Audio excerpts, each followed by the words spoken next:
Hi all, അസ്സലാമലൈക്കും. Welcome back to Silnas kitchen. ഇന്നത്തെ recipe ബാക്കി വന്ന ചോറ് കൊണ്ട് ഭയങ്കര ടേസ്റ്റി ആയിട്ടുള്ള നല്ലൊരു വെറൈറ്റി ആയിട്ടുള്ള ഒരു അടിപൊളി റൊട്ടി റെസിപ്പിയാണ്. ഒരുപാട് ലെയറോട് കൂടിയ നല്ല ടേസ്റ്റി ആയിട്ടുള്ള നല്ല സോഫ്റ്റ് ആയിട്ടുള്ള ഏത് കറികളുടെ കൂടെ വേണമെങ്കിലും കഴിക്കാൻ പറ്റുന്ന ഒരു കിടിലൻ ഐറ്റമാണ്. എന്തായാലും എല്ലാവർക്കും ഇഷ്ടമാവും. അതുകൊണ്ട് തന്നെ വീഡിയോ സ്കിപ്പ് ചെയ്യാതെ മുഴുവനായിട്ടൊന്ന് കണ്ടു നോക്കണേ. റെസിപ്പിയിലോട്ട് കിടക്കുന്നതിന് മുമ്പായി സിൽനാസ് കിച്ചൺ ചാനൽ ആദ്യമായിട്ട് കാണുന്നവരാണെങ്കിൽ പ്ലീസ് ഒന്ന് സബ്സ്ക്രൈബ് ചെയ്ത് സപ്പോർട്ട് ചെയ്യാനും ഷെയർ ചെയ്യാനും മറക്കരുത്. ഇനി നമുക്ക് ഇതെങ്ങനെയാണ് തയ്യാറാക്കുന്നതെന്ന് നോക്കാം. ഇതിനായി ഞാൻ ആദ്യം തന്നെ ഒരു മിക്സഡ് ജാർ എടുത്തിട്ടുണ്ട്. ഇതിലേക്ക് 1/2 കപ്പ് അളവിൽ ബാക്കി വന്ന ചോറാണ് ഇട്ട് കൊടുക്കുന്നത്. ബാക്കി വന്നതോ ചൂട് ചോറോ ഏതായിരുന്നാലും ഇട്ട് കൊടുക്കാം. അതുപോലെ തന്നെ ഏത് അരിയുടെ ചോറായിരുന്നാലും കുഴപ്പമൊന്നുമില്ല. ചോറിട്ട് കൊടുത്ത അതേ കപ്പിൽ തന്നെ ഒരു 1/4 കപ്പ് അളവിൽ വെള്ളം ഒഴിച്ചു കൊടുക്കാം. പിന്നെ ഇതിലേക്ക് ആവശ്യത്തിനുള്ള ഉപ്പും ഒരു നുള്ളു പഞ്ചസാരയും ഇട്ട് കൊടുക്കുന്നുണ്ട്. അപ്പോഴാണ് നമുക്ക് ഈ ഒരു പലഹാരത്തിന് ഒരു പ്രത്യേക ടേസ്റ്റ് കിട്ടുന്നത്. അതുപോലെ തന്നെ ചെറിയൊരു ബ്രൗൺ കളറായിട്ട് കിട്ടുകയും ചെയ്യും.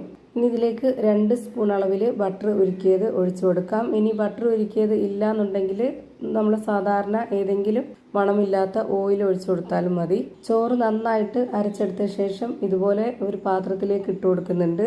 മിക്സിയുടെ ജാറിൽ പറ്റിപ്പിടിച്ചിരിക്കുന്നതെല്ലാം ഇതുപോലെ കൈവച്ചിട്ട് തുടച്ചതിലേക്ക് ഇട്ട് കൊടുക്കുക. ജാറിലേക്ക് വെള്ളം ഒഴിക്കാൻ നിൽക്കരുത്, അപ്പോൾ ഇതിൻ്റെ പരുവം തെറ്റിപ്പോവും. ഇനി നമുക്കിതിലേക്ക് മൈദപ്പൊടി ഇട്ട് കൊടുക്കാം. 250 ml കപ്പിൻ്റെ അളവിൽ 2 കപ്പ് മൈദ ഇതിലേക്ക് ഇട്ട് കൊടുക്കാം. ഇനി നമുക്കിതിലേക്ക് വെള്ളമൊന്നും ഇപ്പോൾ തന്നെ ഒഴിച്ചു കൊടുക്കാതെ ആദ്യം തന്നെ കൈവച്ച് നന്നായിട്ടൊന്ന് മിക്സ് ചെയ്തെടുക്കാം. അപ്പോൾ നമുക്ക് ഏകദേശം അറിയാൻ പറ്റും ഇനി ഇതിലേക്ക് എത്രത്തോളം വെള്ളം ഒഴിച്ചു കൊടുക്കണം എന്നുള്ളത്. അപ്പോൾ ഞാനിവിടെ നല്ലപോലെ മിക്സ് ചെയ്തെടുത്തിട്ടുണ്ട്. ഇതിലേക്ക് കുറച്ച് വെള്ളം ഒഴിച്ചു കൊടുക്കാം. കുറച്ച് വെള്ളത്തിൻ്റെ കുറവുണ്ട്.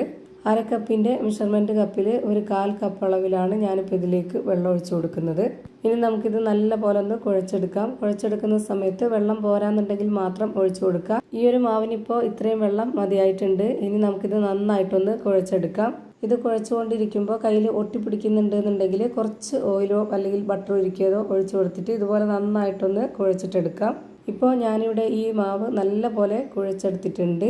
ഞാനിപ്പോൾ ഇത് കുഴച്ചെടുത്തിട്ടുള്ളത് ഈ ഒരു പാത്രത്തിൽ തന്നെ വെച്ചിരുന്നിട്ടാണ്. നിങ്ങൾക്ക് വേണമെന്നുണ്ടെങ്കിൽ കൗണ്ടർ ടോപ്പിലോ അല്ലാന്നുണ്ടെങ്കിൽ ഏതെങ്കിലും പരന്ന പാത്രത്തിലിട്ടിട്ടോ നല്ലപോലെ കുഴച്ചെടുക്കാവുന്നതാണ്. ഞാനിപ്പോൾ ഇതേ അളവിൽ ഈ മാവിൽ നിന്ന് കുറച്ചായിട്ട് എടുത്തിട്ട് മുഴുവനായും ബോൾസാക്കി ഇതുപോലെ മാറ്റുന്നുണ്ട്.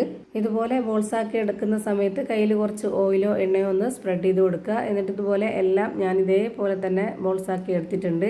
ഇനി നമുക്കിത് നന്നായിട്ട് പരത്തി എടുക്കണം. അതിനായിട്ട് ഞാനിവിടെ ഒരു ബോർഡ് എടുത്ത് വെച്ചിട്ടുണ്ട്. ആ ഒരു ബോർഡിലേക്ക് കുറച്ച് പൊടി ഇട്ട് കൊടുത്തതിന് ശേഷം ഇതിന് ഒരു മാവ് എടുത്തിട്ട് ഇതുപോലെ തിരിച്ചും മറിച്ചൊക്കെ ഇട്ട് കൊടുത്തിട്ട് നല്ല പോലെ ഒന്ന് പരത്തി എടുക്കണം. എത്രത്തോളം വലിച്ച് പരത്തിയെടുക്കാവോ അത്രയും നന്നായിട്ട് പരത്തിയെടുക്കുക. ഇപ്പോൾ ഇതിന് പ്രത്യേകിച്ച് ആകൃതിയോ ഷേപ്പോ ഒന്നും തന്നെ വേണ്ടതില്ല. അതുകൊണ്ട് നമുക്ക് നന്നായിട്ട് പരത്തിയെടുക്കാൻ എളുപ്പമാണ്. ഇപ്പോൾ ഞാനിവിടെ ഇതുപോലെ നന്നായിട്ട് പരത്തിയെടുത്തിട്ടുണ്ട്. ഇനി നമുക്കിതിലേക്ക് കുറച്ച് ഓയിലൊന്ന് സ്പ്രെഡ് ചെയ്ത് കൊടുക്കണം. എന്നിട്ട് ഇതിലേക്ക് കുറച്ച് മൈദപ്പൊടി കൂടി ഇട്ട് കൊടുക്കണം. ബട്ടർ ഉരുക്കിയത് ഉണ്ടെന്നുണ്ടെങ്കിൽ അത് സ്പ്രെഡ് ചെയ്ത് കൊടുത്താലും മതി, അല്ലാന്നുണ്ടെങ്കിൽ ഇതുപോലെ ഓയിലൊന്ന് സ്പ്രെഡ് ചെയ്ത് കൊടുത്താൽ മതി. എന്നിട്ട് നമുക്ക് ഇതിൻ്റെ ഈ ഒരു മാവിൻ്റെ ഒരറ്റത്ത് നിന്ന് ഇതുപോലെ മടക്കാം, അതുപോലെ മറ്റേ അറ്റത്ത് നിന്നും മടക്കാം. എന്നിട്ട് വീണ്ടും കുറച്ച് ഓയിലൊന്ന് സ്പ്രെഡ് ചെയ്ത് കൊടുത്തതിന് ശേഷം കുറച്ച് പൊടി കൂടി ഇട്ട് കൊടുക്കാം. എന്നിട്ട് വീണ്ടും ഇതിൻ്റെ ഈ ഒരു 2 അറ്റം ഒന്നുകൂടി മടക്കിയെടുത്തതിന് ശേഷം ഇത് നമുക്ക് മാറ്റി വയ്ക്കാം. ഇനി വീണ്ടും ഈ ഒരു ബോർഡിലേക്ക് കുറച്ച് പൊടി ഇട്ട് കൊടുത്തതിന് ശേഷം ഒരു മാവ് കൂടി നമുക്ക് നന്നായിട്ട് പരത്തിയെടുക്കാനുണ്ട്. അതുകൂടി ചേർത്ത് ഫില്ല് ചെയ്തെടുക്കുമ്പോഴാണ് ഇത് ഒരുപാട് ലെയറായിട്ടുള്ള ഒരു അടിപൊളി റൊട്ടി റെഡിയായി കിട്ടുന്നത്. ഇപ്പോൾ ഞാനിവിടെ ഈ മാവും ഇതുപോലെ നന്നായിട്ട് വലിച്ച് പരത്തിയെടുത്തിട്ടുണ്ട്. ഇനി നമുക്കിതിലേക്ക് കുറച്ച് വീണ്ടും ഓയിൽ സ്പ്രെഡ് ചെയ്ത് കൊടുക്കാം. എന്നിട്ട് ഇതുപോലെ നേരത്തെ നമ്മൾ മടക്കി വെച്ചിട്ടുള്ള ആ ഒരു മാവിനെ ഇതിനുള്ളിലേക്ക് വെച്ച് കൊടുക്കുക.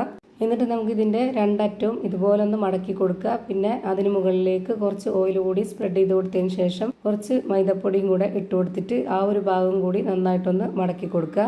ഇതുപോലെ മടക്കി കൊടുത്തതിന് ശേഷം തിരിച്ചും മറിച്ചും നല്ലപോലെ പൊടി ഇട്ട് കൊടുത്തിട്ട് വേണം ഇതൊന്നുകൂടി പരത്തിയെടുക്കണം. ഇതുപോലെ സ്ക്വയർ ആയിട്ട് തന്നെ പരത്തിയെടുക്കുക. നന്നായി പ്രസ് ചെയ്തതിന് ശേഷം ഇത് പരത്തിയെടുക്കേണ്ട ആവശ്യമില്ല. ചെറുതായിട്ടൊന്ന് വെച്ച് കൊടുത്തിട്ട് ഈ ഒരു രീതിയിലൊന്ന് പരത്തിയെടുത്താൽ മതി. അങ്ങനെ നമുക്കിതിനെ തിരിച്ചു മറിച്ച് ഇട്ട് കൊടുത്തിട്ട് ഒന്ന് ഇതേപോലെ ഈ ഒരു വലിപ്പത്തിൽ പരത്തിയെടുക്കുന്നുണ്ട്. ഇനി നമുക്കിത് ചുട്ടെടുക്കുകയാണെന്നുണ്ടെങ്കിൽ നല്ല ലെയറോട് കൂടിയിട്ട് അടിപൊളി ടേസ്റ്റി ആയിട്ട് കിട്ടുന്നതാണ്. ഇതുപോലെ തന്നെ എല്ലാം ചെയ്ത് ഒരു പാത്രത്തിലേക്ക് മാറ്റേണ്ടതാണ്. ഇനി ഞാനിവിടെ സ്റ്റവിലേക്ക് ഒരു പാൻ വെച്ച് കൊടുത്ത് ഫ്ലെയിം ഓൺ ആക്കി കൊടുത്ത ശേഷം ഒരു മീഡിയം ഫ്ലെയിമിലിട്ടിട്ട് ഇതിലേക്ക് ഒരു 2 ടേബിൾ സ്പൂണോളം ഓയിൽ ഒഴിച്ചു കൊടുക്കുന്നുണ്ട്. എന്നിട്ട് ഈ ഒരു മാവ് ഇട്ട് കൊടുക്കുക. പിന്നെ അതൊന്ന് ചെറുതായിട്ട് ഒരു 2-3 മിനിറ്റ് നേരം വേവിച്ചെടുത്തതിന് ശേഷം അതിന് മുകളിലേക്കായിട്ട് കുറച്ച് ഓയിലും കൂടെ ഒഴിച്ചു കൊടുത്തിട്ട് ഒന്ന് തിരിച്ചിട്ട് കൊടുക്കണം. എന്നിട്ട് ആ ഒരു ഭാഗവും കൂടി 1-2 മിനിറ്റ് ഒന്ന് വേവിച്ചെടുക്കണം. ഇത് നമ്മൾ കുറച്ച് നേരം വെയിറ്റ് ചെയ്താലേ ഇതിന്റെ അകമൊക്കെ നന്നായിട്ട് വെന്ത് വരുള്ളൂ. ഇതുപോലെ ചുട്ടെടുക്കാൻ നേരത്ത് എണ്ണ വേണ്ടാന്നുള്ളവർക്ക് എണ്ണ ഒഴിവാക്കിയിട്ട് ചെയ്തെടുക്കാവുന്നതാണ്. എണ്ണ ഒഴിച്ച് ചുട്ടെടുക്കുമ്പോഴാണ് ഇതിന് പ്രത്യേകമായിട്ട് ലെയറൊക്കെ എടുത്ത് നല്ല ടേസ്റ്റി ആയിട്ടൊക്കെ കിട്ടുന്നത്. ഇപ്പോൾ ഇതിന്റെ ഒരു ഭാഗം വെന്ത് കിട്ടിയിട്ടുണ്ട്. ഇനി ഒന്നുകൂടി ഇത് തിരിച്ചിട്ട് കൊടുക്കാം. 1-2 മിനിറ്റിന് ശേഷം ആ ഒരു ഭാഗം കൂടി വെന്ത് കിട്ടുമ്പോൾ ഇനി നമുക്കിത് പാനിൽ നിന്ന് എടുത്തു മാറ്റാവുന്നതാണ്. ഇതേപോലെ തന്നെ ചുട്ടെടുത്ത് ഇവിടെ ഞാനൊരു ബോർഡിലേക്ക് വെച്ച് കൊടുത്തിട്ടുണ്ട്. ഇനി ഇതിന്റെ ലെയറൊക്കെ ഒന്ന് ഇളകി കിട്ടാനായിട്ട് നമ്മുടെ സാധാരണ പൊറോട്ടയൊക്കെ ഒന്ന് കൈവച്ചിട്ട് അടിച്ചെടുക്കുന്ന കണക്ക് ഇതുപോലെ ഒന്ന് അടിച്ചെടുക്കാം. ഇപ്പോൾ ദാ ഒരുപാട് ലെയർ ആയിട്ടുള്ള നല്ല സോഫ്റ്റ് ആയിട്ടുള്ള ഒരു അടിപൊളി റൊട്ടി റെഡിയായി കിട്ടിയിട്ടുണ്ട്.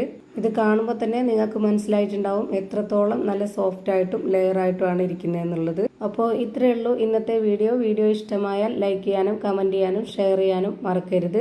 അതുപോലെ തന്നെ ഞാനിടുന്ന പുതിയ വീഡിയോസ് നോട്ടിഫിക്കേഷനായിട്ട് കിട്ടുന്നതിന് വേണ്ടി സബ്സ്ക്രൈബ് ചെയ്ത് ബെല്ലൈക്കൺ അമർത്തി അതിൽ ഓൾ എന്ന ഓപ്ഷൻ എനേബിൾ ചെയ്ത് കൊടുക്കാനും മറക്കരുത്. പുതിയൊരു വീഡിയോയുമായി വീണ്ടും വരും. Thank you for watching.